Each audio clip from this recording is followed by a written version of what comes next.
Existe um território psíquico que pouquíssimas mulheres conseguiram acessar. Um espaço na mente masculina onde estratégias superficiais, técnicas de sedução e tentativas de manipulação emocional simplesmente não conseguem penetrar. É um espaço reservado apenas para aquelas presenças que alcançaram algo que Carl Jung considerou um dos feitos mais extraordinários da consciência humana: tornar-se um símbolo arquetípico no inconsciente de outro ser. Jung, através de décadas de pesquisa sobre a dinâmica inconsciente que governa a atração e o vínculo humano, descobriu que há uma diferença fundamental entre ocupar um lugar nos pensamentos conscientes de alguém e habitar permanentemente as camadas mais profundas de sua psique. Os pensamentos conscientes são temporários, mutáveis, facilmente substituíveis. Mas os símbolos que estão gravados no inconsciente tornam-se parte da estrutura psíquica permanente da pessoa, influenciando suas decisões, seus sonhos, seus desejos mais profundos, às vezes por décadas ou mesmo por toda a vida.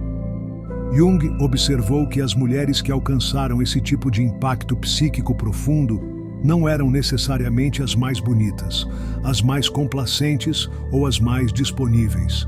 Foram eles que desenvolveram o que ele chamou de presença arquetípica, um modo de ser que transcende a personalidade superficial e se conecta diretamente com os padrões mais primitivos e poderosos do inconsciente humano. Essa presença arquetípica não pode ser falsificada, fabricada ou aprendida como uma técnica. Surge como resultado de um profundo processo de individuação, onde a mulher integrou tanto seus aspectos luminosos quanto seus sombrios, onde desenvolveu uma relação tão autêntica e poderosa consigo mesma que sua mera existência se torna um catalisador para a transformação psíquica dos outros.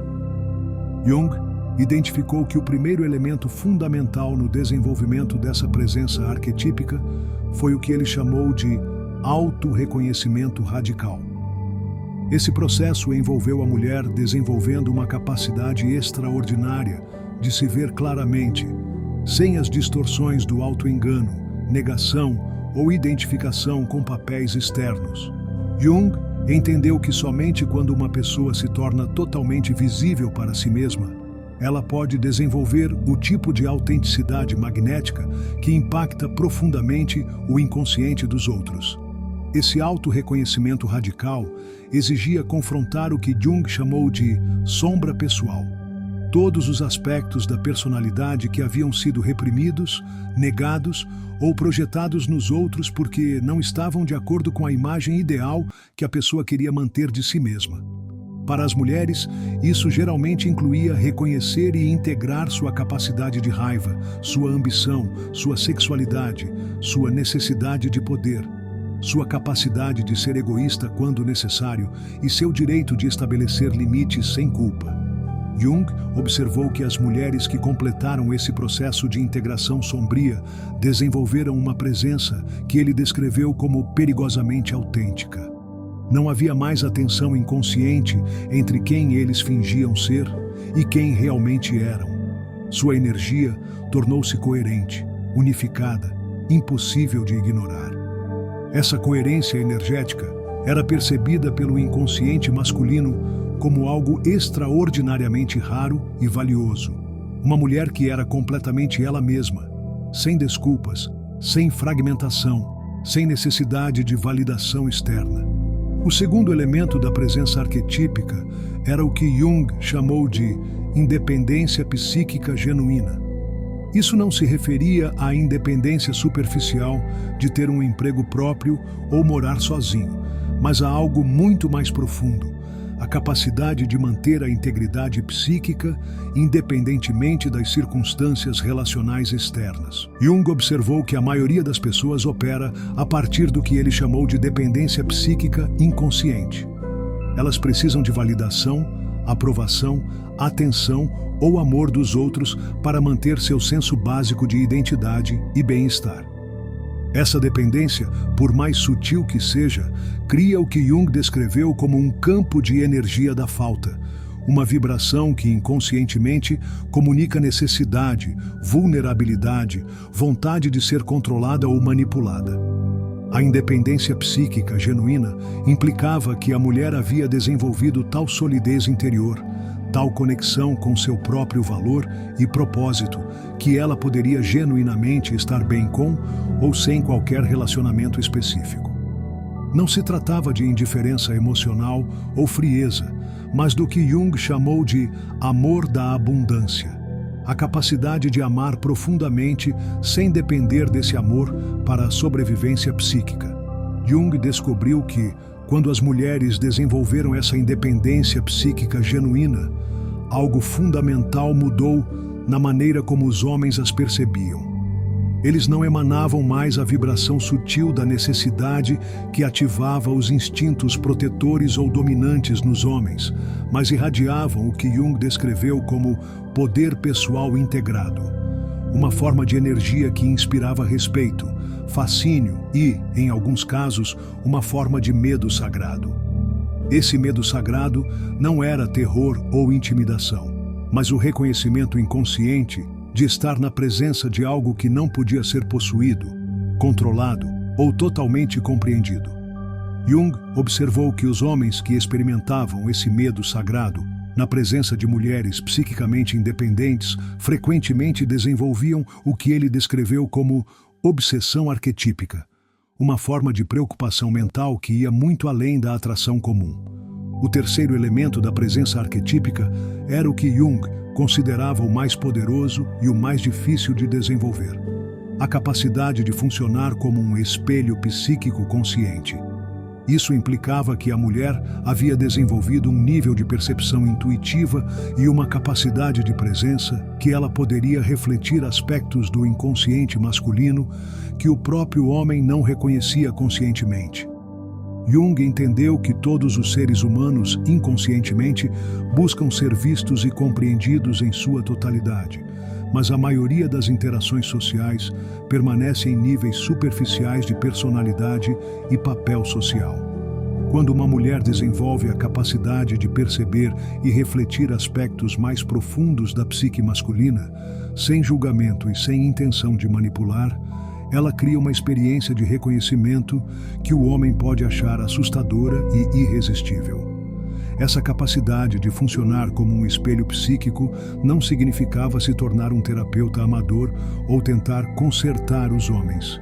Significava desenvolver um nível de presença consciente que a mulher pudesse dar espaço para que os outros confrontassem aspectos de si mesmos que normalmente mantinham escondidos. Jung observou que essa experiência de ser visto em níveis tão profundos criou laços psíquicos que poderiam durar décadas. Jung documentou casos em que os homens permaneceram psicologicamente ligados a mulheres que conheceram brevemente, anos ou mesmo décadas antes, simplesmente porque essas mulheres conseguiram refletir aspectos de sua própria natureza que nenhuma outra pessoa havia reconhecido. Essas mulheres não se tornaram obsessões porque eram inatingíveis ou porque jogavam jogos emocionais, mas porque haviam tocado algo tão fundamental na psique masculina que se tornaram parte da estrutura interna do homem. Jung também identificou o que ele considerava ser o mecanismo psicológico específico, através do qual essa presença arquetípica era registrada no inconsciente masculino. Jung observou que o inconsciente masculino contém o que ele chamou de anima, o aspecto feminino da psique masculina, que inclui intuição, sensibilidade emocional, capacidade de conexão profunda e acesso à vida interior. Na maioria dos homens, especialmente naqueles criados em culturas que enfatizam a racionalidade e o controle emocional, a ânima permanece em grande parte inconsciente e não integrada. Quando esses homens encontram mulheres que incorporam as qualidades da ânima de forma consciente e integrada, eles experimentam o que Jung descreveu como ativação da ânima, um despertar de aspectos de sua própria natureza que permaneceram adormecidos. Essa ativação da ânima cria no homem uma experiência de reconhecimento que vai muito além da atração física ou emocional comum. É um reconhecimento de completude, uma sensação de ter encontrado algo que eu estava procurando sem saber que estava procurando. Jung observou que essa experiência era tão poderosa que muitas vezes gerava o que ele chamava de impressão psíquica. A mulher se tornava um modelo interno contra o qual o homem inconscientemente mediria todos os relacionamentos futuros. No entanto, Jung também reconheceu que desenvolver essa capacidade de ativar a ânima masculina exigia que a mulher fizesse um trabalho extensivo com seu próprio ânimos, o aspecto masculino de sua própria psique, que inclui ação decisiva, pensamento claro, estabelecimento de limites e conexão com o propósito pessoal. Jung observou que as mulheres que tentavam impactar os homens sem ter integrado seu próprio ânimos, muitas vezes caíam em padrões de manipulação emocional, dependência ou tentativas de usar sua feminilidade como forma de controle. Essas abordagens podiam gerar atração temporal, mas não criavam o tipo de impacto psíquico profundo que Jung associava à presença verdadeiramente arquetípica. A integração do ânimos feminino implicava que as mulheres desenvolviam a capacidade de agir a partir de seu próprio centro de poder, de tomar decisões com base em sua própria sabedoria interior, de estabelecer e manter limites claros, e de perseguir seus próprios objetivos sem a necessidade de aprovação externa. Quando uma mulher alcançava essa integração do ânimos, ela se tornava o que Jung descreveu como uma mulher individualizada, alguém que integrou seus aspectos feminino e masculino em um todo coerente. Jung observou que os homens responderam a essas mulheres individualizadas, de maneiras fundamentalmente diferentes das que responderam às mulheres que operavam a partir da fragmentação psíquica. Em vez de sentir o desejo de proteger, resgatar ou controlar, os homens foram inspirados a se elevar ao nível das mulheres, a desenvolver suas próprias capacidades de individuação para sustentar a intensidade da conexão. Jung também identificou o que ele considerava sinais específicos de que uma mulher havia desenvolvido uma presença arquetípica genuína. O primeiro sinal foi o que ele chamou de magnetismo sem esforço. A mulher começou a atrair atenção, oportunidades e conexões sem a necessidade de estratégias conscientes ou manipulação. Sua mera presença autêntica tornou-se uma atração. O segundo sinal foi o impacto duradouro. As pessoas que conheciam essas mulheres, mesmo que brevemente, tendiam a se lembrar delas vividamente anos depois. Não porque fossem dramáticos ou chamativos, mas porque sua autenticidade criava impressões que estavam profundamente gravadas na memória. O terceiro sinal foi a transformação catalítica. Os homens que se envolveram com essas mulheres frequentemente experimentaram períodos de crescimento pessoal acelerado, confronto com aspectos de si mesmos que haviam evitado ou despertar para potenciais que permaneceram adormecidos. Jung reconheceu que nem todas as mulheres estavam destinadas ou interessadas em desenvolver esse nível de presença arquetípica e que não era necessário ter relacionamentos satisfatórios e amorosos. No entanto, para aquelas mulheres que sentiram um chamado para a individuação completa, Jung considerou o desenvolvimento da presença arquetípica uma responsabilidade e uma oportunidade. Jung viu que as mulheres que conseguiram se tornar presenças arquetípicas não apenas transformaram suas próprias vidas e relacionamentos, mas se tornaram catalisadoras para a evolução da consciência masculina em geral. Cada homem que foi tocado por essa presença foi inspirado ou compelido a confrontar suas próprias limitações, a desenvolver maior autenticidade, a integrar aspectos rejeitados de sua própria natureza. Jung também desenvolveu o que considerou práticas específicas para cultivar a presença arquetípica. A primeira prática foi o que ele chamou de meditação da totalidade, um processo em que a mulher regularmente contemplava e aceitava todos os aspectos de sua natureza, incluindo aqueles que ela havia sido condicionada a rejeitar. Essa meditação não era passiva, mas ativa. Envolvia ações concretas para integrar aspectos rejeitados da personalidade. Se a mulher tivesse suprimido sua raiva, a prática incluía aprender maneiras saudáveis de expressar e canalizar essa emoção. Se ele negou sua ambição, isso incluiu estabelecer e perseguir metas pessoais significativas. Se ele havia sacrificado sua sexualidade, isso incluía explorar e expressar essa dimensão de sua natureza de maneiras autênticas. A segunda prática foi o cultivo da presença consciente, desenvolver a capacidade de estar totalmente presente em cada momento sem a necessidade de entretenimento, distração ou validação externa. Jung observou que a maioria das pessoas raramente experimenta a presença total, mas que quando alguém desenvolve essa habilidade, sua mera presença se torna magnética. A terceira prática foi desenvolver a percepção intuitiva, cultivar a capacidade de perceber a dinâmica emocional e psicológica sutil, que opera sob a superfície das interações sociais. Jung acreditava que as mulheres tinham capacidades intuitivas naturais, que muitas vezes haviam sido suprimidas pelo condicionamento social, e que recuperar essas capacidades era essencial para desenvolver a presença arquetípica. Jung também reconheceu que o processo de desenvolvimento da presença arquetípica muitas vezes ativava a resistência interna e externa.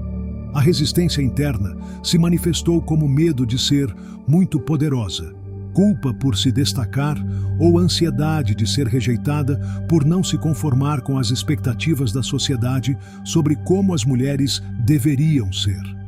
A resistência externa veio de pessoas no ambiente da mulher que se sentiram ameaçadas ou desafiadas por sua crescente autenticidade e poder pessoal. Jung observou que alguns relacionamentos não poderiam sobreviver ao processo de individuação, mas que os relacionamentos que sobreviveram foram transformados em conexões muito mais profundas e gratificantes. Jung também identificou o que considerava erros comuns no processo de desenvolvimento da presença arquetípica. O erro mais frequente foi tentar usar práticas como técnicas para ganhar atenção ou controle sobre outras pessoas específicas. Jung enfatizou que, quando as práticas eram usadas com intenções manipuladoras, elas perdiam seu poder transformador e muitas vezes geravam resultados opostos aos desejados. O verdadeiro poder da presença arquetípica estava em sua completa autenticidade. Não poderia ser falsificado, fabricado ou usado estrategicamente. Surgiu naturalmente como resultado de um trabalho genuíno de individuação, e seu impacto sobre os outros foi um efeito colateral, não o objetivo principal. Jung também observou que as mulheres que desenvolveram uma presença arquetípica autêntica naturalmente se tornaram mais seletivas sobre quem permitiam em suas vidas íntimas. Não porque eles se tornaram arrogantes ou elitistas, mas porque seu nível elevado de consciência e autenticidade exigia conexões que pudessem sustentar essa intensidade. Jung descreveu isso como ressonância seletiva. Pessoas que operam em níveis semelhantes de desenvolvimento pessoal reconhecem e são atraídas umas pelas outras, enquanto aquelas que operam em níveis significativamente diferentes experimentam tensão ou incompatibilidade natural. Em seus escritos posteriores, Jung desenvolveu o que considerou sua compreensão mais profunda do propósito evolutivo da presença feminina arquetípica. Jung acreditava que a humanidade estava em um momento crucial da evolução psicológica, onde as formas tradicionais de relacionamento baseadas em papéis rígidos e dependência mútua estavam se tornando obsoletas. Jung viu que as mulheres que desenvolveram a presença arquetípica estavam servindo como pioneiras para novas formas de feminilidade que combinavam a sabedoria feminina tradicional com capacidades de autonomia e poder pessoal que antes eram consideradas masculinas. Essas mulheres estavam criando modelos para formas mais evoluídas de ser mulher que poderiam inspirar outras mulheres e homens em suas vidas a níveis mais altos de desenvolvimento pessoal. Jung também conectou esse desenvolvimento com sua visão mais ampla da evolução da consciência humana. Ele acreditava que a individuação não era apenas um processo pessoal, mas um imperativo evolutivo para a espécie. As pessoas que alcançaram a individuação completa tornaram-se catalisadores para o desenvolvimento de outras pessoas, criando ondas de choque de crescimento consciente que poderiam eventualmente transformar a cultura humana como um todo. No contexto específico dos relacionamentos íntimos, Jung viu que as mulheres com presença arquetípica eram formas pioneiras de amor que transcendiam tanto a dependência quanto a independência para o que ele chamou de interdependência consciente. Relacionamentos em que ambos os membros mantêm sua integridade individual enquanto criam algo juntos que é maior do que a soma de suas partes. No final de sua carreira, Jung havia desenvolvido o que considerava sua compreensão mais madura de como as mulheres poderiam habitar a mente masculina, de maneiras transformadoras para elas e para os homens envolvidos. Jung percebeu que não se tratava de técnicas de sedução ou manipulação, mas de um processo de se tornar tão autenticamente você mesmo que a presença se torna inesquecível. Jung entendeu que as mulheres que alcançaram esse nível de impacto psíquico se tornaram o que ele chamou de símbolos vivos, representações incorporadas de potenciais que o inconsciente masculino reconhecia como valiosos para sua própria evolução. Essas mulheres não precisavam perseguir ou convencer ninguém de seu valor, porque seu valor era evidente em todos os aspectos de seu ser. Nessa autenticidade completa, nessa integração total de luz e sombra, nessa presença que não busca nada porque já é tudo o que precisa ser, Jung encontrou não apenas a chave para relacionamentos extraordinários, mas um modelo para a evolução da consciência humana em direção a formas mais elevadas de amor, conexão e cocriação consciente. E nessa visão, Jung viu esperança não apenas na cura das feridas relacionais que havia observado em seu trabalho terapêutico, mas no surgimento de formas inteiramente novas de intimidade humana que poderiam servir de base para uma civilização mais consciente, mais integrada, mais capaz de honrar tanto a autonomia individual quanto a profunda conexão que a alma humana realmente anseia.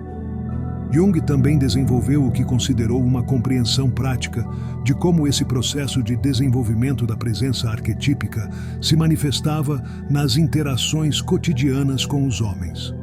Ela observou que as mulheres que integraram esses princípios se comportaram de maneiras fundamentalmente diferentes na dinâmica relacional, não porque seguissem regras ou estratégias, mas porque operavam a partir de um centro psíquico completamente transformado.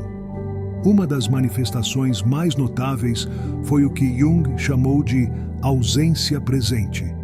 A capacidade de estar totalmente presente quando fisicamente presente, mas de se retirar energicamente sem drama quando a situação exigia. Não se tratava de manipulação emocional ou jogos psicológicos, mas do resultado natural de ter desenvolvido tal solidez interior que a mulher genuinamente não precisava estar em nenhum lugar específico para manter seu equilíbrio emocional. Jung observou que essa ausência presente criou nos homens uma experiência psicológica única. Quando a mulher estava presente, sua presença era tão completa, tão autêntica, tão magnética, que o homem experimentou o que Jung descreveu como saturação arquetípica, uma sensação de estar em contato com algo profundamente significativo e transformador. Mas quando a mulher se retirou, física ou energeticamente, o homem experimentou não apenas sua ausência física, mas a ausência de toda aquela riqueza arquetípica que sua presença havia proporcionado. Essa dinâmica criou o que Jung identificou como fome arquetípica. O homem começou a desejar não apenas a companhia da mulher, mas o acesso aos aspectos de sua própria psique que haviam sido ativados em sua presença. Jung documentou casos em que os homens descreveram sentir que haviam perdido o contato com partes importantes de si mesmos quando certas mulheres saíram de suas vidas, não porque fossem codependentes, mas porque essas mulheres funcionaram como catalisadores de aspectos de sua natureza, que de outra forma permaneceriam inacessíveis. Jung também identificou o que ele considerava ser o mecanismo específico pelo qual as mulheres com presença arquetípica conseguiam impactar o inconsciente masculino tão profundamente sem esforço aparente. Jung observou que essas mulheres desenvolveram o que ele chamou de coerência vibracional, um estado em que todos os aspectos de seu ser, consciente e inconsciente, estavam alinhados em uma expressão unificada de sua natureza autêntica. Essa coerência vibracional se manifestou de maneiras muito sutis, mas poderosas. Sua linguagem corporal, seu tom de voz, suas escolhas de palavras, suas reações emocionais, suas decisões de vida, tudo fluía do mesmo centro autêntico. Não havia incongruências entre o que eles pensavam, sentiam, diziam e faziam. Esse alinhamento total criou o que Jung descreveu como um campo de energia integrado, uma presença que comunicava autenticidade em níveis que transcendiam a comunicação verbal. Jung descobriu que o inconsciente humano é extraordinariamente sintonizado para detectar incongruências entre os diferentes níveis de expressão de uma pessoa. Quando alguém diz uma coisa, mas sente outra, quando projeta confiança, mas hesita internamente, quando finge independência, mas secretamente anseia por dependência, essas incongruências são inconscientemente percebidas pelos outros como ruído energético que diminui o impacto e a credibilidade da pessoa. Mas quando alguém alcança a coerência vibracional completa, sua presença se torna o que Jung chamou de arquetipicamente transparente. Outros podem perceber intuitivamente a autenticidade total, e essa percepção gera respostas que vão muito além da atração comum para o que Jung descreveu como reconhecimento da alma. Jung também desenvolveu o que considerou exercícios específicos para cultivar essa coerência vibracional. O primeiro exercício foi o que ele chamou de varredura de integridade. Um processo em que a mulher examinava regularmente todas as áreas de sua vida para identificar quaisquer lugares onde ela estava agindo por incongruência, seja para agradar os outros, evitar conflitos ou manter uma imagem específica. Essa varredura incluiu examinar seus relacionamentos. Estou sendo autêntico em todos os vínculos? Seu trabalho, minha carreira reflete meus valores reais? Sua autoexpressão? A maneira como me visto, falo e me movo vem do meu centro autêntico? E suas decisões de vida, minhas escolhas estão alinhadas com minha sabedoria interior? Qualquer área onde houvesse incongruência tornou-se uma oportunidade para um maior alinhamento. O segundo exercício foi a prática de expressão autêntica. Encontrar maneiras seguras de expressar aspectos de sua natureza que você estava reprimindo ou modificando para a aceitação social. Isso pode incluir expressar opiniões que ela estava mantendo quieta, estabelecendo limites que ela estava evitando, perseguindo interesses que ela estava adiando ou simplesmente se permitindo ser mais espontânea e menos controlada em suas interações. Em termos de seus relacionamentos com os homens, Jung documentou mudanças específicas que ocorreram de forma consistente. Primeiro, as mulheres naturalmente se tornaram mais seletivas, não por julgamento ou arrogância, mas porque seu nível elevado de autenticidade exigia conexões que pudessem sustentar essa intensidade. Em segundo lugar, eles começaram a atrair homens que operavam a partir de níveis mais altos de desenvolvimento pessoal e emocional. Os homens que estavam acostumados a dinâmicas relacionais baseadas em dependência, controle ou papéis rígidos, muitas vezes se sentiam desconfortáveis com essas mulheres integradas, enquanto os homens que estavam prontos para relacionamentos mais conscientes eram naturalmente atraídos. Terceiro, a dinâmica de poder em seus relacionamentos tornou-se mais equilibrada. Em vez de relacionamentos em que um buscava e o outro se afastava, ou onde um dava e o outro recebia, seus relacionamentos eram caracterizados por troca mútua, crescimento compartilhado e o que Jung chamou de inspiração recíproca. Se essas palavras despertaram algo profundo em sua alma, se você sentiu o reconhecimento de um potencial que sempre soube existir dentro de você, mas talvez não soubesse como acessar, então você está exatamente no lugar certo para começar a jornada mais transformadora de sua vida. Este processo de desenvolvimento da presença arquetípica não é um caminho rápido ou fácil, mas é o caminho para a versão mais autêntica e poderosa de si mesmo. Comece hoje com o primeiro passo: autorreconhecimento radical. Reserve um tempo para contemplar honestamente todos os aspectos de sua natureza, incluindo aqueles que você foi condicionado a rejeitar ou esconder. Inscreva-se agora neste canal para continuar se aprofundando nos ensinamentos transformadores de Carl Jung sobre a individuação feminina e o desenvolvimento da presença arquetípica. Cada novo vídeo é uma oportunidade de integrar aspectos de si mesmo que estavam esperando para serem reconhecidos e expressos. Curta este conteúdo se ele desencadeou seu reconhecimento de seu próprio potencial arquetípico e compartilhe-o com as mulheres em sua vida que você sabe que também estão prontas para despertar para seu poder autêntico. Sua transformação pode ser exatamente a inspiração que outra mulher precisa para iniciar seu próprio processo de individuação. Nos comentários, compartilhe sua experiência com este despertar. Que aspectos de sua sombra você identificou que precisam ser integrados? Como é a ideia de desenvolver uma independência psíquica genuína? Que medos surgem quando você pensa em se tornar uma presença arquetípica? Sua honestidade pode ser o catalisador que outra alma precisa para dar o primeiro passo em direção à totalidade. Não se esqueça de explorar a biblioteca completa de conteúdo junguiano disponível neste canal. Há muito mais a descobrir sobre individuação, a integração de ânimos e ânima, arquétipos e caminhos para relacionamentos verdadeiramente conscientes. Lembre-se, você não está aqui para implorar por amor ou atenção dos outros. Você está aqui para se tornar uma presença tão autêntica, tão integrada, tão poderosa, que sua própria existência se torna um convite à evolução. Quando você desenvolve uma presença arquetípica genuína, você não apenas transforma sua vida, você se torna um catalisador para a transformação de todos aqueles que têm o privilégio de conhecê-lo. Sua alma já começou esta jornada para a totalidade arquetípica. Não deixe que o medo de seu próprio poder a impeça agora.